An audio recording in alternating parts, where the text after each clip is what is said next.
સુરત શહેરમાં અમદાવાદની 7th day school જેવો બનાવ બન્યો। સેઠ ધનશ્રીજા રુસ્તમજી ઉમરીગર મેમોરિયલ સ્કૂલમાં થયેલા એક ઝઘડા બાદ વિદ્યાર્થીએ અન્ય વિદ્યાર્થીને સળિયાથી માર માર્યો હોવાનું સામે આવ્યું છે। તો ધોરણ 11ના વિદ્યાર્થીએ ધોરણ 12 કોમર્સમાં ભણતા એક વિદ્યાર્થી પર સળિયા વડે જીવલેણ હુમલો કર્યો હોવાનો આક્ષેપ છે। આ ઘટનાને પગલે વાલીઓ મોટી સંખ્યામાં એકઠા થયા।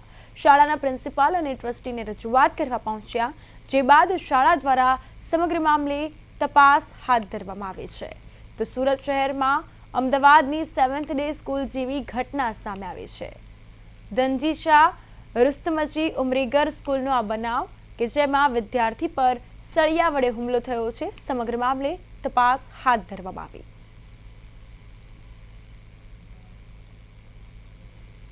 અમદાવાદની ઘટના બાદ સુરતમાં પણ જે રીતે વિદ્યાર્થીની મારામારીની ઘટના થઈ હતી, ત્યારે અહીંના વિદ્યાર્થી સાથે પણ આપણે વાત કરવાનો પ્રયાસ કરીશું।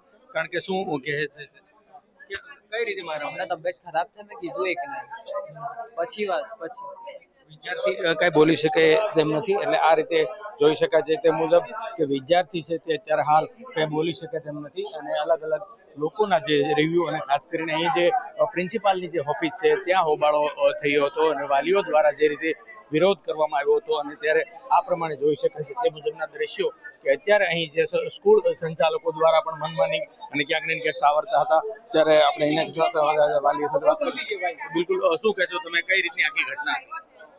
મારો છોકરો અહીંયા સ્કૂલેથી છૂટીને જતો હતો અને શિશુ એક્સપેરિમેન્ટલ સ્કૂલ પાસે રિક્ષામાંથી કૂદીને એની પર એટેક કર્યો છે। આ જો મારા છોકરા સાથે એનો દોસ્ત નહીં હટે તો એને આજે વધારે માર માર્યો હશે। અમને સ્કૂલ તરફથી રિસ્પોન્સ સારો મળે છે। સ્કૂલવાળાએ કીધું છે તમે તમારી સાથે જ છે અત્યારના, પણ સ્કૂલનો રિસ્પોન્સ સારો છે। ઓકે, બધું જ બરાબર છે। કાલે ઉઠીને બીજું રસ્તામાં કર્યું છે શું, અમે ના નથી પાડતા। સ્કૂલવાળા અત્યારનો રિસ્પોન્સ તમને સારો આપે છે, બરાબર છે, પણ કાલે ઉઠીને પાછો રસ્તામાં એટેક કર્યો તો અમે શું કરીએ? આ ગંભીર, આ વધારે ગંભીર કહેવાય। સ્કૂલમાં તમને કઈ રીતનો રિસ્પોન્સ, હવે શું તમે કરવા માંગો? બસ હજુ એમના માતા પિતા સાથે અમે હજુ છોકરા જે માર્યું છે તેની સાથે વાતચીત કરીને શું નિવારણ અમે કરીએ છીએ, અમે ડિસિઝન લઈએ છીએ। ડિસિઝન લેવા અમે પછી એ પતે પછી અમે સીધા પોલીસ સ્ટેશનમાં કમ્પ્લેન કરવા જવાના છે।